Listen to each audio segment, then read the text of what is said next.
नमस्कार साथियों, कैसे हैं आप सब लोग। उम्मीद करता हूं स्वस्थ होंगे, व्यस्त होंगे, जबरदस्त होंगे।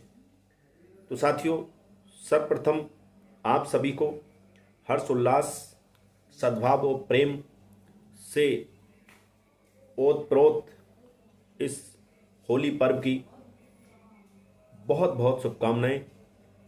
कल आप सभी जानते हैं होली है। पूरे प्रेम और सद्भाव से, द्वेष भाव मन में ना रखते हुए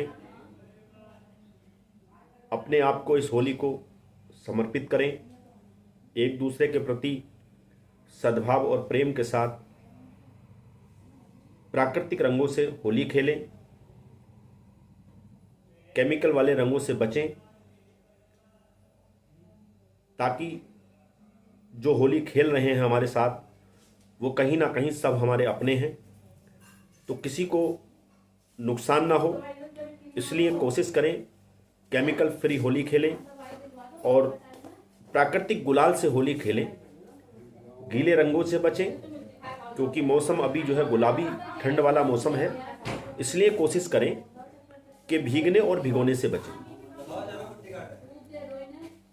तो सर्वप्रथम स्वागत है आप सभी का आपके चैनल गेट सॉल्यूशन में।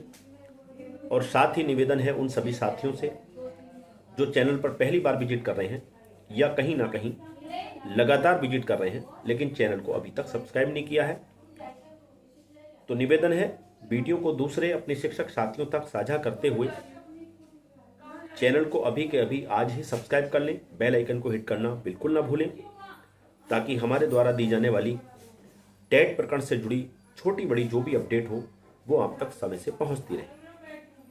तो साथियों, शुरू करते हैं। एक अच्छी न्यूज़, एक बड़ी न्यूज़ निकल कर आ रही है। एक बड़ा निर्णय लिया गया है एफडीआई के द्वारा, और जो इसके राष्ट्रीय अध्यक्ष हैं दिनेश चंद्र शर्मा जी, उनके द्वारा एक बड़ी सूचना निकल कर आ रही है। क्या है वो सूचना, उस पर बात करेंगे। 7 मार्च को दिल्ली में टाइम रखा गया है। क्या किसी बड़े आंदोलन की तैयारी है?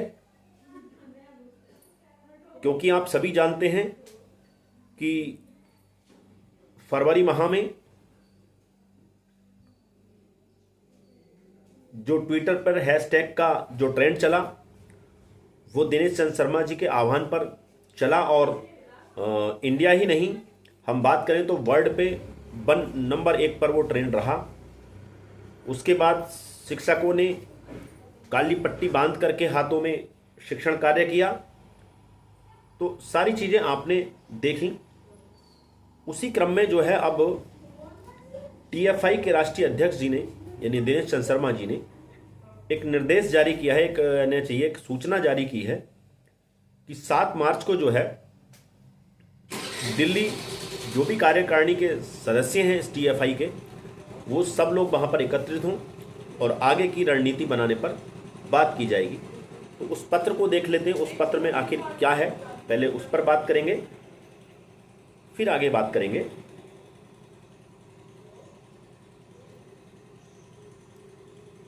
आपकी स्क्रीन पर है पद teacher federation of India. Doctor Dinesh Sharma president, mobile number दिया हुआ है इनका, और राम मूर्ति ठाकुर जनरल सेक्रेटरी हैं, इनका भी मोबाइल नंबर दिया हुआ है। ये इन्होंने 25 फरवरी 2026 को ये सूचना जारी कर दी है, निर्गत कर दी है। यानी कि कहने का मतलब ये है कि 26 तारीख तक जो चला था इनका कार्यक्रम टेट की अनिवार्यता के विरोध में, उसके पहले ही इन्होंने ये निर्देश भी जारी कर दिया। क्या निर्देश है, क्या निर्देश है?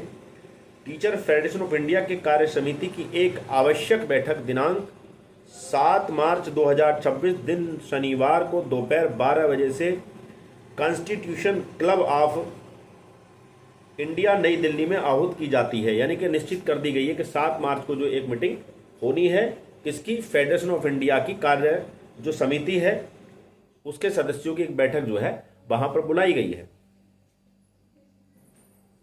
इस बैठक में फेडरेशन की कार्य समिति के पदाधिकारी और सभी स्टेट यूनियट्स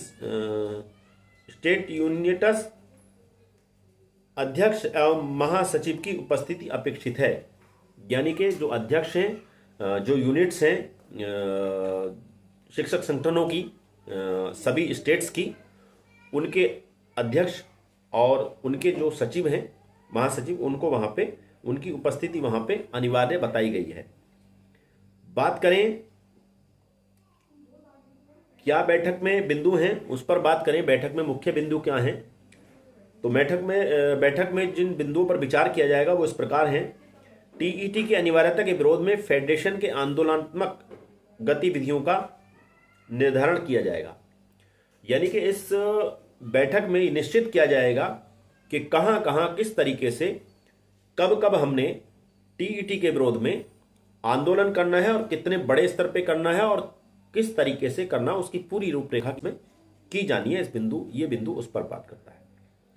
फेडरेशन के कोष को मजबूती प्रदान करने के विभिन्न आयाम पर विचार किया जाएगा।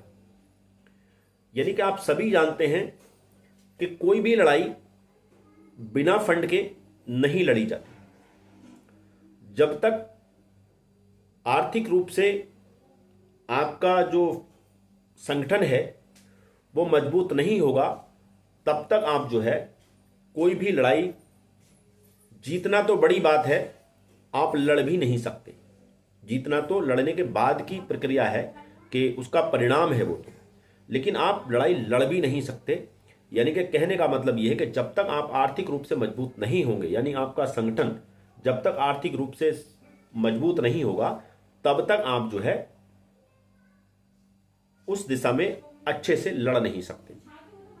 इसलिए जरूरी है कि आपका जो है जो कोष है फेडरेशन, यानी कि फेडरेशन ऑफ इंडिया का, यानी कि समिति का, जो इस संगठन का आपका जो संगठन है, सारे देश भर के छोटे छोटे बड़े जो भी संगठन है सबको मिलाकर एक संगठन बना। एक मंच पर सब संगठन आए हैं एफडीआई के बैनर तले। तो उसका जो आर्थिक स्तर है वो मजबूत होना चाहिए, उसके लिए जरूरी है। तो इस पर भी इस बैठक के अंदर विचार किया जाएगा कि किस तरीके से हम अपने जो कोष है हमारा, जो हमारा फंड है, उसको हम कैसे मजबूत कर सकते हैं, कैसे बढ़ा सकते हैं। ये अपने आप में बहुत महत्वपूर्ण कदम है। अगला बिंदु, तीसरा बिंदु ये, अन्य विषय अध्यक्ष महोदय की अनुमति से। यानी इसके अलावा जो अन्य विषय हैं वो अध्यक्ष की अनुमति के हिसाब से, अगर अध्यक्ष महोदय को लगेगा, यानी कि दिनेश चंद्र शर्मा जी जो अध्यक्ष हैं, राष्ट्रीय अध्यक्ष, उनको कहीं ना कहीं लगेगा कि और विषय भी इसमें चर्चा होने चाहिए, तो उन विषयों पर भी चर्चा की जाएगी। और जाहिर सी बात है, जब बैठक है तो जो भी इसमें कहना चाहिए जरूरी विषय होंगे उन पर भी इसमें चर्चा होगी ही होगी। कार्य समिति के सभी पदाधिकारी एवं फेडरेशन के सभी स्टेट यूनिट्स के अध्यक्ष व महासचिवों से अनुरोध है कि उक्त निर्धारित तिथि एवं समय पर कॉन्स्टिट्यूशन क्लब ऑफ इंडिया नई दिल्ली के सभागार में उपस्थित होना सुनिश्चित करें। सादर सहित डॉक्टर दिनेश चंद्र शर्मा के साइन हैं भवदीय में, और राममूर्ति जी के साइन, राममूर्ति ठाकुर जी के साइन। तो ये बढ़िया प्रयास है। और जब तक आप इकट्ठा नहीं होंगे, बैठेंगे नहीं, विचार विमर्श नहीं करेंगे, तब तक जो है एक जो कारगर रणनीति होनी चाहिए, एक सटीक रणनीति होनी चाहिए, वो बनेगी नहीं। और जब बनेगी नहीं तो जाहिर सी बात है मामला आगे नहीं बढ़ेगा। तो अच्छा कदम है, बेहतर सूचना है आप लोगों के लिए। तो यानी कहीं ना कहीं जो हमारा संगठन है एफडीआई, वो कहीं ना कहीं जो है आप देखिए एक्टिव है।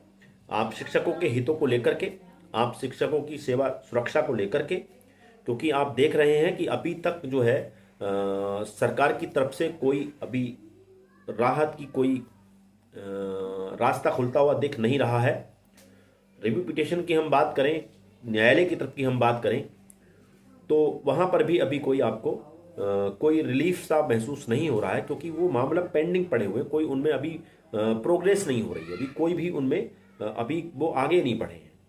एक मामला चल रहा था त्रिपुरा वाला, तो वो पेंडिंग है, उसमें डेट नहीं लग रही है, उसमें डेट लग रही है तो वो आगे बढ़ जा रही हैं, यानी उसमें जो है सुनवाई नहीं हो पा रही है। रिव्यू पिटीशन की बात करें तो रिव्यू पिटीशन जस के तस पड़े हुए हैं। केवल 1, 2, 4 ऐसी याचिकाएं हैं जिनके डिफेक्ट फ्री हुए हैं, और बाकी याचिकाएं ऐसी हैं राज्य सरकारों की जो अभी डिफेक्ट लिस्ट में हैं, और 90 दिन का टाइम निकलने के बाद भी वो अभी जो है डिफेक्ट फ्री नहीं हुए हैं। तो कुल मिला के सरकारों की स्थिति भी आप देख रहे हैं, सरकारों की स्थिति भी जो है वो स्पष्ट नहीं है। वो चाहती क्या है, आखिर रिव्यू पिटीशन डाला किस लिए है यही समझ में नहीं आता। अगर आप अपनी याचिकाओं के अगर डिफेक्ट फ्री नहीं करा रहे हैं तो फिर आपने रिव्यू डाला किस लिए है? क्या समय निकालने के लिए डाला है? आज 1 मार्च है और 1 सितंबर को ये आदेश आया। आज पूरे 6 माह इसमें निकल चुके हैं, यानी 6 माह इस आदेश को आए हुए हैं। तो हमारे शिक्षक साथियों के 6 महीने तो यूं ही चले गए, इसमें अभी जहां से शुरू हुए थे वहीं पर खड़े। यानी कि जो स्थिति 1 सितंबर को थी वही स्थिति आज की डेट में है। हम जरा सा भी, हमारे लिए कोई रास्ता कहीं से अभी खुलता नहीं दिख रहा है। तो यही हमारे पास एक विकल्प बचता है कि हम अपना आंदोलन तेज करें, उसके लिए रणनीति बनाएं और आंदोलन को तेज करें, सरकार के आगे अपनी मांगों को पुरजोर तरीके से रखें, अपना संख्या बल दिखाएं। तो उसके लिए जरूरी है कि आपका संगठन मजबूत हो, आपके संगठन में जो आर्थिक मजबूती आए और रणनीति बने, और आप जो है ज़्यादा से ज़्यादा बड़े आंदोलन करें ताकि सरकार की कहीं ना कहीं नींद उड़े, सरकार को लगे कि भाई इसमें कुछ ना कुछ हमें ज़रूर करना पड़ेगा, और तब जाके आपको यहाँ से राहत मिलेगी। निश्चित रहिए, जिस तरीके से एफडीआई काम कर रही है और जिस तरह से शिक्षक संगठन न्यायालय में भी न्यायालय पर भी अपना कहना चाहिए कि वहाँ पर भी जो जरूरी कहना चाहिए कदम है या जरूरी अप्रोच है वो लगा रहे हैं। तो आप निश्चित रहिए, चाहे न्यायालय से आपको न्याय मिले या सरकार पर प्रेशर आने के बाद सरकार आपको न्याय दे, लेकिन उम्मीद करते हैं आपको न्याय ज़रूर मिलेगा। आप धैर्य बनाए रहें और अपने आंदोलन की धार को तेज करते रहें। तो साथियों, आगे जो भी नई सूचना होगी उसको लेकर फिर आपके बीच उपस्थित रहूंगा। तब तक के लिए साथियों, नमस्कार। आपका दिन बहुत बहुत शुभ हो। धन्यवाद।